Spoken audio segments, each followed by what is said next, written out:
الله الرحمن الرحيم. اعوذ باللہ من الشیطان الرجیم. بسم اللہ الرحمن الرحیم. ناظرین کرام سلام علیکم. ماہ محرم قریب ہے اور اس کے استقبال کے لیے یہ تقریریں رکھی گئی ہیں. کربلا والوں کی یاد کہ جو ہر سال ہم پورے انہماک کے ساتھ مناتے ہیں، جو ہمارے لیے انسانیت ساز ایک درس ہے، ہمارے بچوں کے لیے ایک بہت بڑی درسگاہ ہے، جس میں ذکر اہل بیت کو زندہ کیا جاتا ہے، یاد اہل بیت کو زندہ کیا جاتا ہے، جس کے بارے میں خود امام علی رضا علیہ الصلاۃ والسلام نے فرمایا کہ اللہ اپنی رحمت نازل کرے اس بندے پر کہ جو ہمارے امر کو زندہ کرے. راوی نے سوال کیا کہ آپ کے امر کو کس طرح زندہ کیا جاتا ہے؟ تو امام نے فرمایا کہ ہمارے امر کو زندہ کرنے کے لیے پہلے ہمارے علوم کو حاصل کرنا پڑتا ہے، اور جب ہمارے علوم انسان حاصل کر لیتا ہے تو پھر ان علوم کو لوگوں کے درمیان پھیلانے اور نشر کرنے سے ہی ہمارا مشن زندہ ہوتا ہے.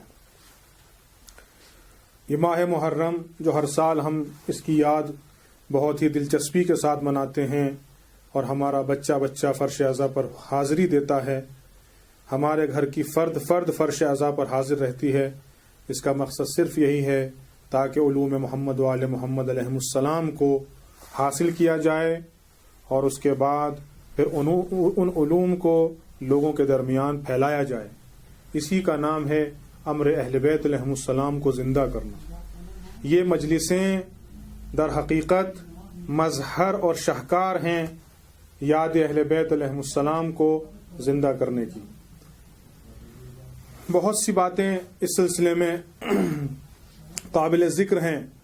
کیوں یہ تذکرہ باعث حیات ہے؟ سورہ انفال میں پروردگار عالم نے ارشاد فرمایا، یا ایھا الذین آمنوا استجیبوا للہ وللرسول اذا دعاکم لما یحییکم. اے ایمان والو، لبیک کہو اللہ کی آواز پر اور رسول کی آواز پر جب بھی تمہیں رسول اس چیز کی طرف پکاریں کہ جس میں تمہارے لیے زندگی کا سامان فراہم ہے. آیہ کریمہ میں جب بلانے کا تذکرہ کیا گیا تو صرف رسول کا ذکر کیا گیا، اللہ کا ذکر نہیں کیا گیا. کیوں؟ اس لیے کہ در حقیقت رسول ہی ہیں کہ جو اللہ کی طرف بلانے والے ہیں، اور چونکہ اللہ کی ذات حی ہے تو اب اس کی طرف بلانے والے پیغمبر اسلام اور رسول خدا خدائے حی کی طرف اگر دعوت دیں گے تو اس دعوت میں در حقیقت حیات اور زندگی کا سامان فراہم ہوگا. اور یہ دعوت پیغمبر کہ جس میں حیات ہے، در حقیقت پوری شریعت اور پورے اسلام کا فلسفہ اس آیہ کریمہ میں بیان کر دیا گیا ہے کہ پورے اسلام اور پوری شریعت کا خلاصہ اور مقصد جو ہے، فلسفہ جو ہے، وہ بشریت کی زندگی ہے. اسلام کے جس حکم اور شریعت کے جس قانون میں بھی انسان غور و فکر کرے گا، اسی قانون میں انسان کو حیات نظر آئے گی. اس کی دو مثالیں میں آپ کے سامنے پیش کرنا چاہتا ہوں اور اس کے بعد اپنی گفتگو کو تمام کروں. پہلی مثال قرآن اعلان کر رہا ہے، وَلَكُمْ فِي الْقِصَاصِ حَيَاةٌ يَا أُولِي الْأَلْبَابِ. اے صاحبان عقل، قصاص میں یعنی قتل کا بدلہ لینے میں زندگی ہے تمہارے لیے. یہ پہلی مثال. انسان جب نگاہ اٹھاتا ہے تو دیکھتا ہے کہ اگر کسی کو قتل کیا جائے گا تو اس میں حیات نہیں ہے، اس میں موت ہے.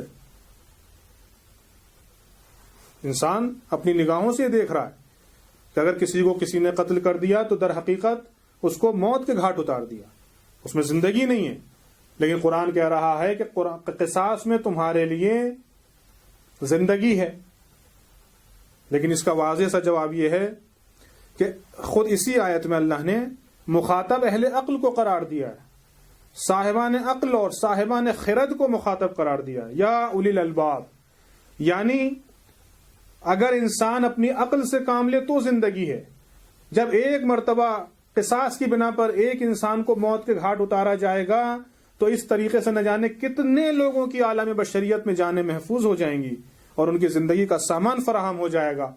اسی لیے صاحبان عقل کو مخاطب کر کے کہا کہ بظاہر یہ قتل ہے، لیکن اسی قتل میں، اسی قصاص میں ہم نے عالم بشریت کے لیے زندگی کا سامان رکھا ہے. دوسری مثال شہیدان راہ خدا کی ہے. پیغمبر نے بلایا بدر میں آ جاؤ، پیغمبر نے بلایا خیبر میں آ جاؤ، پیغمبر نے بلایا خندق میں آ جاؤ، پیغمبر نے بلایا احد میں آ جاؤ. تو آ جاؤ، کاہے کے لیے آ جاؤ؟ شہید ہونے کے لیے آ جاؤ، مرنے کے لیے میدان جہاد میں آ جاؤ. لیکن دعوت پیغمبر کو قرآن کہہ رہا ہے کہ اگر تمہیں اللہ کا رسول بلائے اذا دعاکم لما یحییکم، تو دعوت پیغمبر تمہاری حیات کا سامان ہے. تب اگر پیغمبر میدان جنگ میں بلا رہے ہیں تو در حقیقت یہ ہماری زندگی کا سرمایہ ہے، اور اسی لیے ہم نے اگر دعوت پیغمبر پر لبیک کہی اور میدان جہاد میں قدم رکھا تو ادھر ہماری بظاہر زندگی کا خاتمہ ہوا، ادھر قرآن کی آیت نے بڑھ کر آواز دی لا تحسبن الذین قتلوا فی سبیل اللہ امواتا بل احیاء عند ربهم یرزقون. خبردار، راہ خدا کے قتل ہونے والوں کو، راہ خدا میں قتل ہو جانے والوں کو مردہ گمان بھی نہ کرنا، بلکہ یہ زندہ ہیں اور ہماری بارگاہ میں برابر ہمارے خزانے سے روزی حاصل کر رہے ہیں. والسلام علیکم ورحمۃ اللہ وبرکاتہ.